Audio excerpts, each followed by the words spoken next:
하나님 말씀은 열왕기하 22장 1절에서 7절까지 말씀입니다. 우리 같이 한 목소리로 함께 읽겠습니다. 요시야가 왕 위에 오를 때에 나이가 8세라. 예루살렘에서 31년간 다스리니라. 그의 어머니의 이름은 여디다요 보스갓 아다야의 딸이더라. 요시야가 여호와 보시기에 정직히 행하여 그의 주상 다윗의 모든 길로 행하고 좌우로 치우치지 아니하였더라. 요시야 왕 18째 해에 왕이 무슬람의 손자 아살리아의 아들 서기관 사반을 여호와의 성전에 보내며 이르되, 너는 대제사장 힐기야에게 올라가서 백성이 여호와의 성전에 드린 은 곧 문 지킨 자가 수납한 은을 계산하여 여호와의 성전을 맡은 감독자의 손에 넘겨 그들이 여호와의 성전에 있는 작업자에게 주어 성전에 부서진 것을 수리하게 하되, 곧 목수와 건축자와 미장이에게 주게 하고 또 제목과 다듬은 돌을 사서 그 성전을 수리하게 하라. 그러나 그들의 손에 맡긴 은을 회개하지 말지니 이는 그들이 진실하게 행함이니라. 아멘.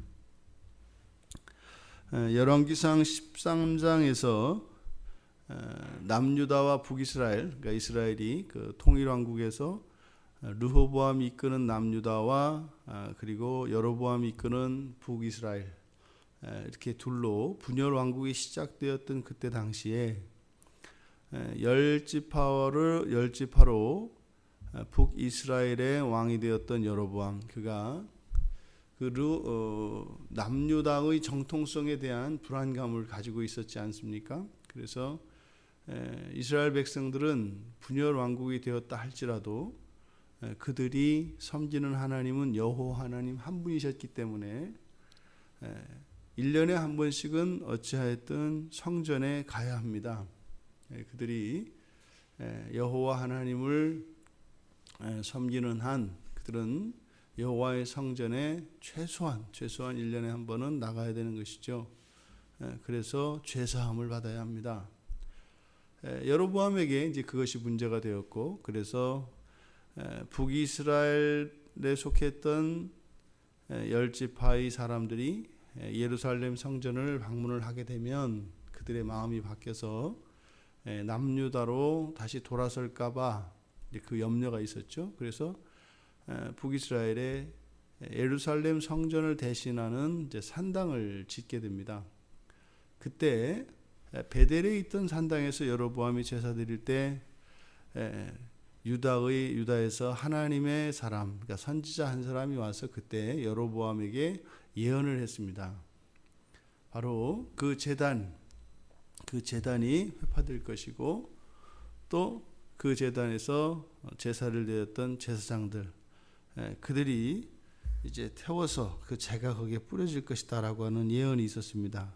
그리고 훗날 그 일을 요시야 왕 다윗의 자손 가운데 요시야라고 하는 그 후손이 그 일을 행할 것이다 라고 하는 예언이 있었습니다. 그때 예언되었던 왕이 바로 이 요시야입니다. 바로 열왕기상 13장 2절에서 그렇게 태어날 것이라고 하였던 요시야가 드디어 왕 위에 오릅니다. 말씀이 성취된 것이죠.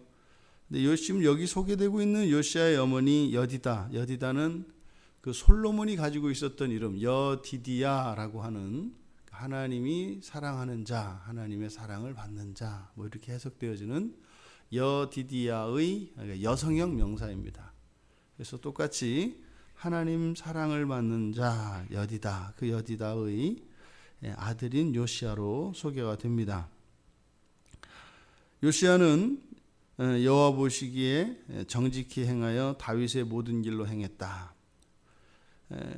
역대하 17장 3절에 보면 여호사밧도 여호와 앞에서 정직히 행했다라고 하는 평가를 얻고, 우리가 앞서 살펴보았던 열왕기하 18장 3절에서 이 히스기야도 여호와 보시기에 정직히 행했다 이렇게 이야기를 합니다. 그래서 이스라엘 역사에서 분열 왕국이죠. 그러니까 다윗 이후에 그 분열 왕국에서 여호사밧과 히스기야 그리고 요시야, 요 세 사람을 3대 왕으로 뽑습니다. 그래서 가장 뛰어난 세 왕으로 이 세 사람을 꼽죠. 그것은 바로 여호와 앞에서 정직 행했다라고 하는 그 평가를 얻은 세 명의 왕이기 때문에 그렇습니다. 지금 열왕기하 22장에서 8살의 왕위에 올라 31년 동안 다스렸던 그 요시야, 그 요시야가 여호와 앞에서 정직히 행했다. 그리고 다윗이 정했던 다윗의 모든 길에서 모든 길로 행하고 좌우로 치우치지 않았다. 그리고 나서 갑자기 18째 해로 점프를 합니다. 18째 해니까 왕이 되어서 다스린 지 18년째이지 않습니까?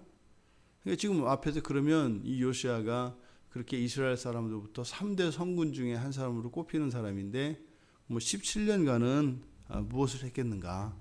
여기 지금 이제 생략되어 있습니다. 그래서 역대하 34장에 가보면 17년까지 그러니까 왕이 되어서 17년째까지 했던 일들을 그러니까 초기에 요시야가 한 일들이 이제 역대하 34장에 기록되어 있는데요. 먼저 지금 8살의 왕이 되었기 때문에 사실 그렇게 지금 무엇을 할 수 있는 그런 나이가 아니지 않습니까? 그래서 8살의 왕이 되었던 요시야, 그 요시야가 8년, 그러니까 요시야 8년, 그러니까 16살이겠죠. 18살 되는 그 요시야 8년에 그의 조상 다윗의 하나님을 비로소 찾았다 이렇게 얘기를 합니다. 그러니까 우리말로 하자면 개인적으로 보면 회심을 얘기하는 거예요. 회심. 16살이 되었을 때 비로소 여호와를 찾았다. 이때 찾았다라고 하는 이 단어, 이 다라시라고 하는 단어인데요. 무엇을 묻다, 뭐 구하다, 찾는다, 뭐 이런 의미를 가지고 있는 단어거든요. 그러니까 이거는 하나님을 이제는 알고자 하고 또 더 나아가서 하나님께 구하는 것 구하고 또 하나님께 나아가서 하나님의 뜻을 구하는 이런 일들이 16세, 그러니까 요시야 8년에 시작되었다라고 이야기를 해요. 그러니까 비로소 하나님을 찾았다라고 하는 이 표현을 통해서 볼 때 이제 그 때가 되어서야 이 요시야가 정말로 하나님을 인격적으로 만나고 그리고 하나님 앞에 나아가 기도하며 하나님의 지혜로 이 나라를 다스릴 수 있게 되었던 것 같습니다. 그러니까 요시야 8년이 되었을 때 비로소 이제 이 요시야는 이스라엘을 다스리는데 하나님의 뜻을 구하며 그렇게 하나님의 뜻을 따라 나라를 다스릴 수 있게 되었다라고 하는 선언이 있고 그 다음에 요시야 12년에 이제 요시야가 한 일들을 기록하고 있습니다. 요시야 12년에 유다와 예루살렘을 정결하게 하고 또 산당들 그리고 아세라 목상과 아로 새긴 우상, 부어 만든 우상들을 다 제거합니다. 그러니까 이러한 신앙개혁, 종교개혁의 이러한 일들은 요시야가 기도 가운데에서 아마 하나님께서 주신 그 뜻들을 깨닫고 그 뜻에 순종한 것으로 보여집니다. 이러한 요시야 왕의 신앙개혁에 부응해서 백성들이 바알 제단을 헙니다. 그리고 태양상들을 찍어내고 그 우상들을 빻아서 가루를 만들어서 그 제사하던 자들 그러니까 그 바알신을 섬기던 그 제사장들이죠. 그들의 무덤에 뿌리고 그래서 제사장들의 그 뼈를 제단 위에 불살랐다. 이게 요시야 왕 때 일어날 일을 그 하나님의 사람 남유다에서 왔던 그 하나님의 사람에 의해서 예언되었던 그 내용이 그대로 성취된 것을 볼 수 있습니다. 그리고 이제 우리가 보고 있는 열왕기하 22장에서 이제 18년 요시야 18년에 그가 한 개혁의 내용이 나와 있습니다. 그러니까 지금 열왕기 저자는 요시야의 많은 업적 가운데 이 성전을 수리한 이 사건, 요 사건을 부각시키기 위해서 다른 사건을 의도적으로 뺀 겁니다. 그러니까 이 하나의 사건에 초점을 맞추기 위한 것이죠. 그것은 바로 성전을 수리한 것이었습니다. 그때까지 요시야 18년 때까지는 그 성전이 소홀히 되었고 성전의 이것저것이 많이 허물어졌고 수리해야 될 것이 많았음에도 불구하고 계속 그 성전을 섬기는 사람들, 제사장도 있고 그 레위지파 사람들도 있었을 터인데 성전은 여전히 방치되고 있었던 겁니다. 그것을 요시야가 깨닫게 되었고 이제는 그 성전을 수리하도록 지시를 합니다. 근데 여기서 성전을 지시하는 이 내용을 보면서 우리들이 발견할 수 있는 그런 사실들이 있는데 그 내용을 살펴보면 백성들이 드린 은, 그러니까 이거는 이제 일종으로 우리들로 말하면 이제 헌금과 같은 것이죠. 그래서 정해진 것, 그리고 또 성전에 드나들면서 내는 성전세, 여러 가지 이런 것들 전체를 말합니다. 그러니까 그 헌금으로 성전을 수리하는데 사용을 합니다. 그런데 그 돈을 서기관을 통해서 감독자에게 전달하는 것을 보면 볼 수 있어요. 서기관이 바로 이 성전에 있는 그 헌금들, 그 재정을 관장하고 있었다는 것을 알게 됩니다. 그가 감독자에게 주었고 또 감독자는 작업자에게 주어서 사용하게 했으나 회개하지 않았다, 이렇게 얘기를 해요. 우리가 수요일 날 살펴보았던 것처럼 서기관들의 삶이, 서기관들의 그 타락과 그들의 생활고가 연결이 되어 있었다라고 말씀을 드렸는데, 실제로 예수님 당시에 이 서기관들은 전혀 그들의 생계의 허구지책이 없었습니다. 생계수단이 없었습니다. 그래서 어떻게 해요? 은혜 받은 그 유대인들 가운데 은혜 받은 사람들이, 재산이 있는 이런 사람들이 일종의 이제 그렇게 헌금을 하면 그것으로 먹고 살았었는데, 그래서 이제 그들이 잘못되어서 오히려 이렇게 가난한 사람들에게까지 요구하고 뺏는 일이 있었다, 이렇게 이제 말씀을 우리가 나누었는데요. 이때 구약에서의 이 서기관의 위치는 이제 그런 게 아니었던 거예요. 그래서 성전에서 그 레위인들과 제사장들이 사용하던 그것이 이 서기관들에게도 일정 부분 몫이 돌아갔겠구나라고 하는 것을 우리가 알 수 있고요. 또 하나, 지금 여기서 이 회개가 어떻게 이루어지는가 하면 지금으로 말하면 이제 감사가 있지 않았다는 거예요.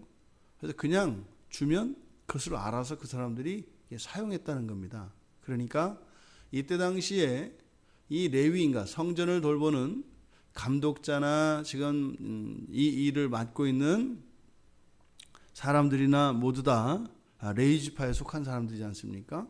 그러니까 성전을 섬기는 이 레위지파, 그러니까 전문 종교인이죠. 오늘로 말하자면 이들이 이 재물에 있어서 얼마나 정직하고 투명하였고 책임감이 있었는가 하는 것을 알 수 있습니다. 그래서 필요하다면 필요한 대로 주고 또 그 필요한 것이 사용되어진 용처에 대해서 전혀 묻지 않았다는 겁니다. 그러니까 이때만 하더라도 이들 안에는, 종교인들 안에는 사실은 이런저러한 이미 앞에서 우리가 보았던 것처럼 이 레위인들의 그 타락은 여러 차례 반복되었었거든요.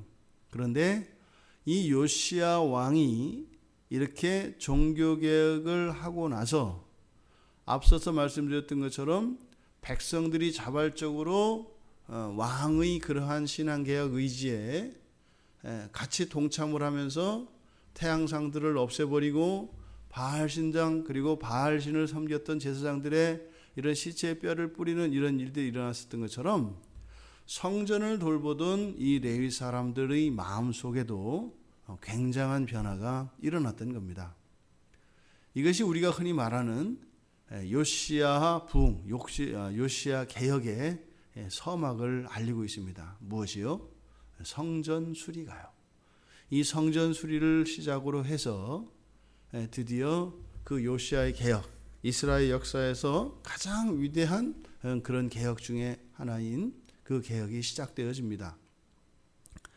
우리가 우리들의 마음에 성전을 두고 있습니다.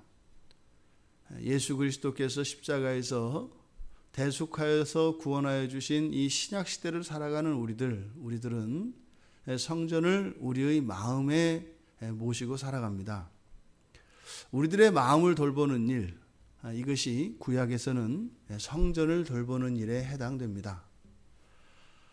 이렇게 회파되어진 곳, 수리되어야 할 곳, 그것을 살피는 일은 성전을 보수하는 일과 다름이 아닙니다. 우리가 그래서 잠언 기자의 말씀과 같이 지킬 만한 것이 사람의 마음, 이것은 오늘날 살아가는 신약 시대의 사람들에게 더욱 큰 의미로 다가오는 것 같습니다. 우리들의 마음을 수리한다, 보수한다. 이게 무엇일까요?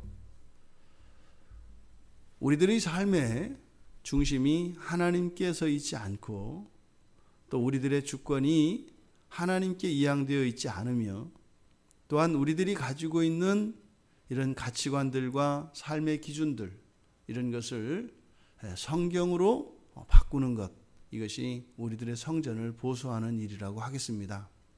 그랬을 때 이 요시야의 개혁에서 일어나는 그러한 단순한 어떤 제도적인 이런 개혁 정도가 아니라 이렇게 성전을 섬기는 요시야 레위지파 사람들 그리고 유다의 모든 백성들에게까지 이러한 변화가 일어났던 것을 우리들이 교훈으로 삼아야 할 것입니다. 계속되었던 이스라엘 백성들의 남유다 왕들의 그런 악행 끝에 하나님께서 예언하셨던 요시야, 그가 드디어 왕이 되었고 하나님께서 준비하셨던 그런 개혁들을 이루고 있습니다. 우리들의 삶 속에서도 이러한 성전의 보수와 성전의 보수에 해당하는 우리의 마음을 지키고 마음을 새롭게 하는 일들이 시작이 되어진다면 그곳에 우리의 삶 또한 우리들과 관계되어진 우리들 가족과 교회의 지체들과 더 나아가 이 나라 이 민족에게 하나님의 은혜가 임할 줄 믿습니다. 결코 우리들 한 사람 한 사람이 작은 것이 아닌 이유는 우리들의 마음에 성전이 있기 때문입니다. 우리들 마음을 하나님의 말씀으로 새롭게 함으로 이루실 하나님의 그 약속을 기대하며 오늘 하루도 우리들의 마음을 신앙 안에서 살피며 말씀 안에서 새롭게 빚어가는 복된 날이 되시기를 주님의 이름으로 축원합니다. 하나님께서 예언하셨던 요시야가 드디어 왕위에 올랐고 하나님의 말씀을 성취하였습니다. 특별히 열왕기 저자가 이 요시야 왕의 업적 가운데 성전을 보수한 이 일을 조명하고 있는 것은 저희들이 또한 저희들의 마음에 이러한 보수와 수리가 일어나야 할 것으로 받아들입니다. 하나님, 저희들의 마음을 지킬 때 하나님의 약속의 성취가 일어나게 하여 주시고 또한 저희들의 마음의 변화를 통해서 저희들의 가정과 교회와 이 나라 민족에 일어나는 제2의 부흥을 경험할 수 있도록 은혜를 내려 주시옵소서. 감사하며 예수님의 이름으로 기도드리옵나이다. 아멘.